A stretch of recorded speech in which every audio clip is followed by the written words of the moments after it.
Hello friends, welcome to my channel. आप सभी का बहुत बहुत स्वागत है मेरे यूट्यूब चैनल में। आज मैं आपको सिखाने जा रही हूँ एक बहुत ही टिकाऊ और सालों साल तक चलने वाला स्टोरेज बैग जो कि काफ़ी मजबूत होगा और इसे बनाने में मात्र आपके 20 रुपये लगेंगे।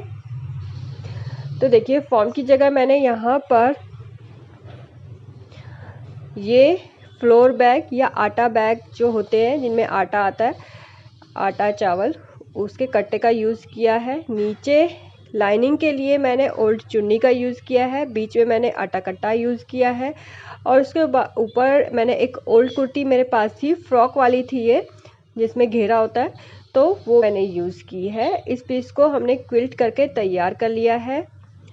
क्विल्ट करने के बाद इसकी लेंथ हो गई है 34 इंच और वेट इसकी है 16 इंच, यानी 34 बाय 16 इंच का ये पीस हमने तैयार कर लिया है। और क्विल्ट करने के लिए मैंने सीविंग मशीन नीडल का यूज़ किया है 18 नंबर का।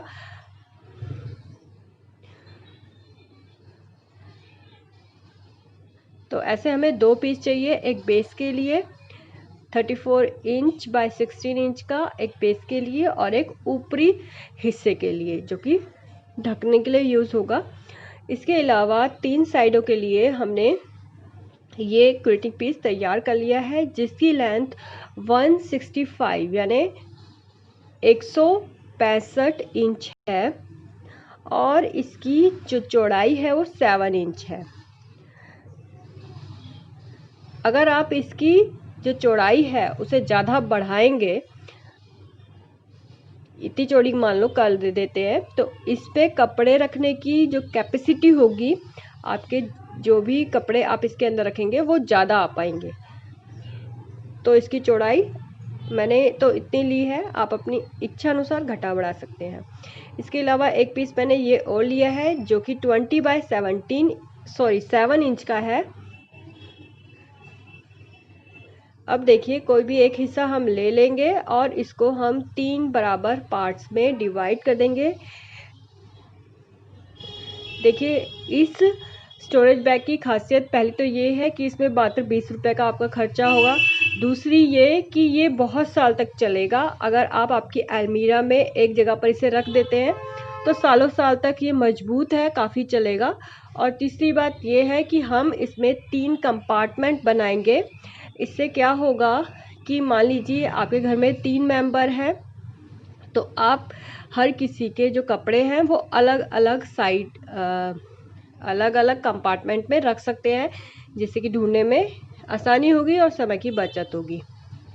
और चौथी बात ये है कि हम इसमें ट्रांसपेरेंट शीट लगाएंगे आगे की तरफ, जिससे कि आपको पता चलेगा कि आपके कौन से कपड़े इसके अंदर है या नहीं है, वो भी आपको पता चल जाएगा। 4 खूबियों वाले इस स्टोरेज बैग को बनाने का तरीका आप एंड तक जरूर देखिएगा। तो देखिए, हमने इसे 3 भागों में डिवाइड कर दिया।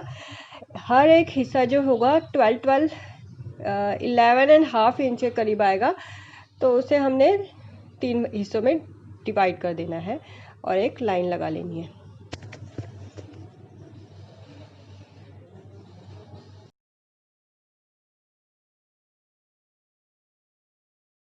तो देखिए, अब हम ये 20 बाय 7 इंच वाला पीस लेंगे।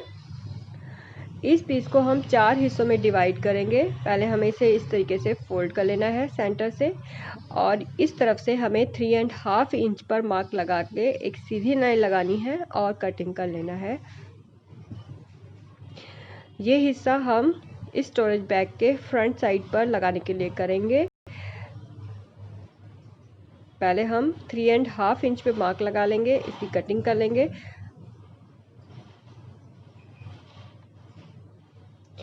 और उसके बाद जो बचा हुआ हिस्सा है उसको भी हम हाफ कटिंग कर लेंगे। तो देखिए, इस हिस्से पे मैंने लाइनिंग नहीं लगाई है। मैंने फ्लोर बैग को अच्छे से धो के साफ़ कर लिया था पहले ही। अब ये मेरे पास एक ट्रांसपेरेंट पॉलीथीन है। इसकी जो पॉलीथीन है बहुत ही अच्छी है। तो देखिए, मेरे पास एक ट्रांसपेरेंट पैकेट है जिसके अंदर जो स्कूली बच्चे स्लैक्स पहनते हैं स्कर्ट के अंदर, वो इसके अंदर आया था। तो इसकी जो शीट है बहुत ही अच्छी है। जैसा कि आपने देखा होगा कि अब जब हम रेडीमेड कंबल या ब्लैंकेट खरीदते हैं तो उसके साथ जो अटैची एक आती है ट्रांसपेरेंट, वैसा इसका पॉलीथीन है, मटेरियल वैसा है।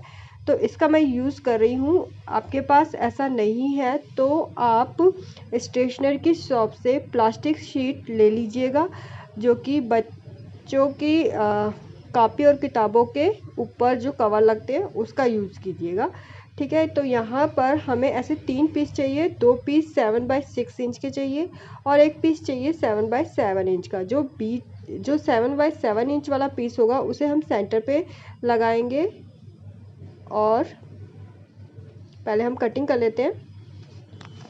तो देखिए अब हम अरेंज इस तरीके से करेंगे इनको। पहले छोटा पीस फैब्रिक का लगाएंगे, उसके बाद ट्रांसपेरेंट पीस लगाएंगे 6x7 इंच वाला, फिर हम लगाएंगे फैब्रिक वाला पीस, फिर 7x7 इंच वाला हम सेंटर पे लगाएंगे, फिर हम फैब्रिक वाला पीस लगाएंगे, फिर 7x6 इंच वाला ट्रांसपेरेंट शीट और फिर लास्ट में वाला पीस जो क्विल्टिंग पीस है। तो इनको हमें इस तरीके से रख कर स्टिच कर लेना है। तो देखिए ट्रांसपेरेंट शीट को हमने क्विल्टिंग पीस के साथ स्टिच कर लिया है जैसे कि अरेंज किया था।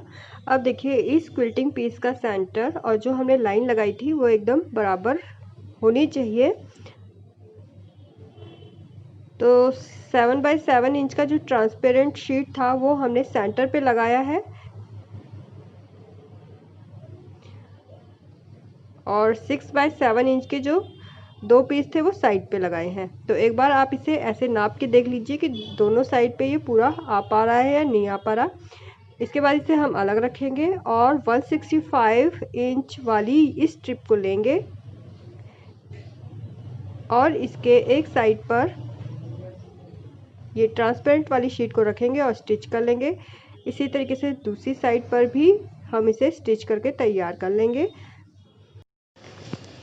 तो ये देखिए अब हम बेस के लिए ये बड़ा वाला क्विल्टिंग पीस लेंगे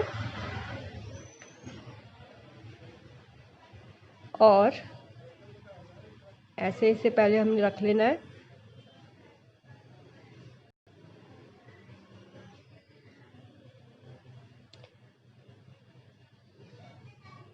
तो देखिए जो हमने ट्रांसपेरेंट शीट बनाई थी पहले, इस कॉर्नर से हमें बेस वाले कॉर्नर के साथ इसे बराबर करके यूँ रखना है।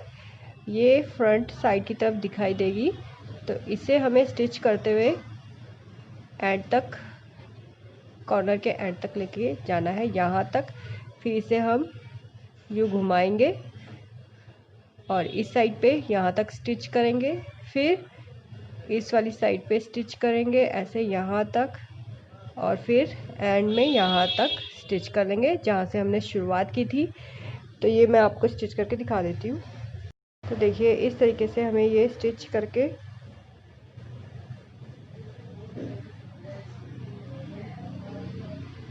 चारों साइड जो है बेस के साथ स्टिच कर लेनी है। तो ये देखिए हमने इसे स्टिच करके तैयार कर लिया है, चारों तरफ से हमने इसे सिल लिया है। अब हम इसके पार्टीशन के लिए 2 पीस लेंगे ये वाले। इसकी हाइट जो है हमने कम लेनी है साइड वाले पीसेस से, 6 इंच ले लीजिए आप और इसकी जो लेंथ है वो 16 इंच ले लेंगे। अब इसको कवर करने के लिए हमने ये ओल्ड चुन्नी में से इतना बड़ा पीस कटिंग कर लेना है ताकि दोनों तरफ से फैब्रिक लग जाए। अब तो देखिए अब हम इसको स्टिच कर लेंगे। ऐसे हमें इस पीस के चारों तरफ से स्टिच लगा लेना है। पहले तो एक साइड से लगाएंगे यूँ। तो ये देखिए अब हम दूसरी साइड भी इसको यूँ रख के कवर कर लेंगे तो दोनों साइड पर ये कवर हो जाएगा फैब्रिक से।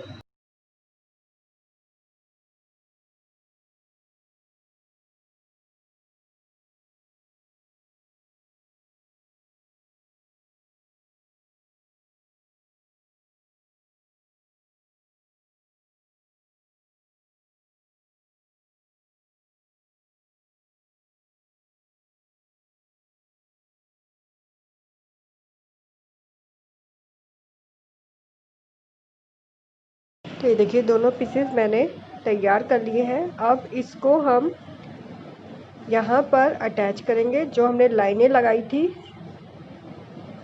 पहले हम इसे बेस के साथ स्टिच कर लेंगे और उसके बाद हाथ की सुई की मदद से और धागे से साइड में यूं स्टिच कर लेंगे।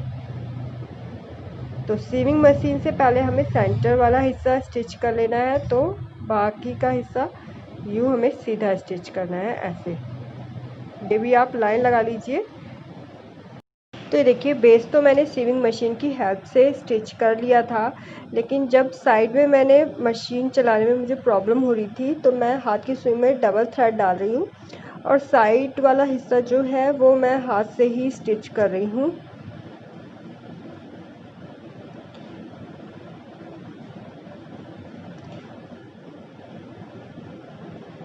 तो बेस जो है आप सीविंग मशीन से स्टिच कर लीजिए और बाकी जो दोनों साइड है वो आप हाथ की सुई की हेल्प से स्टिच कर लीजिए ऐसे, पहले सीविंग मशीन से और फिर साइड में।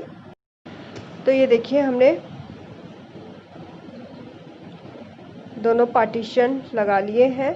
अब ये ट्रांसपेरेंट शीट वाला हिस्सा जो है वो फ्रंट की साइड रखेंगे हम, ये आप ध्यान रखिएगा। अब हमने 168 इंच लॉन्ग ये जिप ले ली है। जिप आपको टेलरिंग मटेरियल शॉप में मिल जाएगी।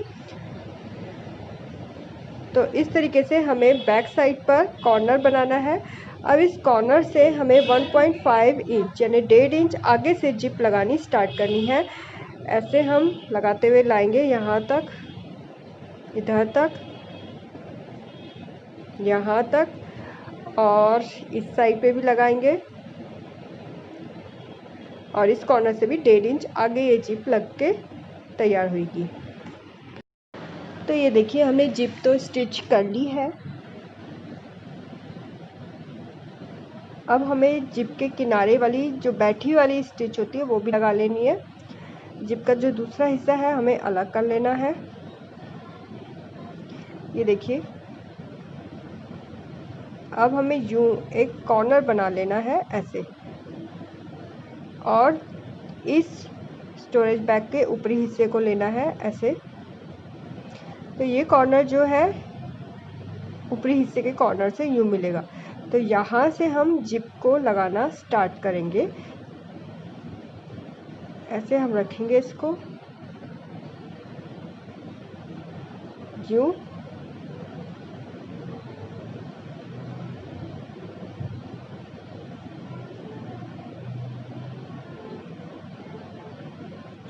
और यहाँ से हम इसे स्टिच करना स्टार्ट करेंगे यहाँ तक, इस कॉर्नर तक, फिर इस कॉर्नर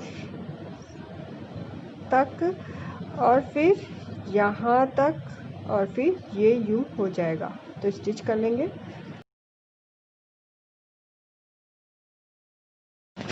तो ये देखिए हमने निचले हिस्से को तो तैयार कर लिया है, जिप भी हमने लगा ली है।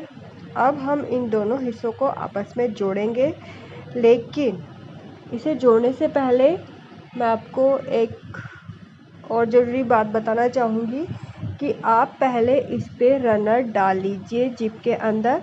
उसके बाद ऐसे हमें कॉर्नर से कॉर्नर मिलाकर, देखिए जो निचला हिस्सा है उसका कॉर्नर और जो ऊपरी हिस्सा है उसका कॉर्नर आपस में मिला के यूं दोनों हिस्सों को बैक साइड पे रख कर स्टिच कर लेना है। करीबन यहाँ से हमें स्टिच स्टार्ट करनी है यहाँ तक। तो रनर आपको पहले डाल लेना है। तो ये देखिए अब हमने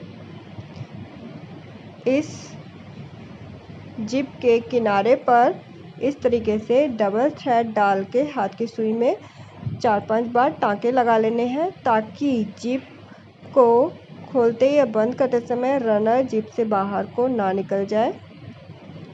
दोनों साइड पे हमें टाँके लगा लेने हैं और यहाँ पर मैंने 2 रनर डाले हैं जिप में दोनों साइड से, ताकि क्योंकि ऐसे जो बैग होते हैं कई बार रनर ख़राब हो जाते हैं, तो एक रनर अगर काम नहीं कर रहा है तो दूसरा रनर से हम काम कर सकें।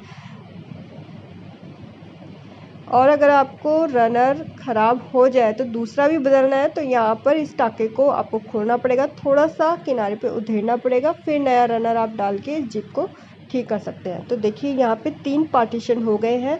मान लीजिए कि अगर आपके घर में 3 मेंबर हैं तो आप तीनों के कपड़े एक एक हिस्से पे रख सकती हैं, या फिर आपका ब्लाउज है, पेटीकोट है और साड़ी है तो उन्हें आप तीनों जगह पे रख सकती हैं, या फिर आप एक में सूट रख सकती हैं, एक में चुन्नियाँ रख सकती हैं, या फिर एक में साड़ी रख सकती हैं। तो जैसे भी यूज़ करना चाहे इसे यूज़ कर सकती हैं।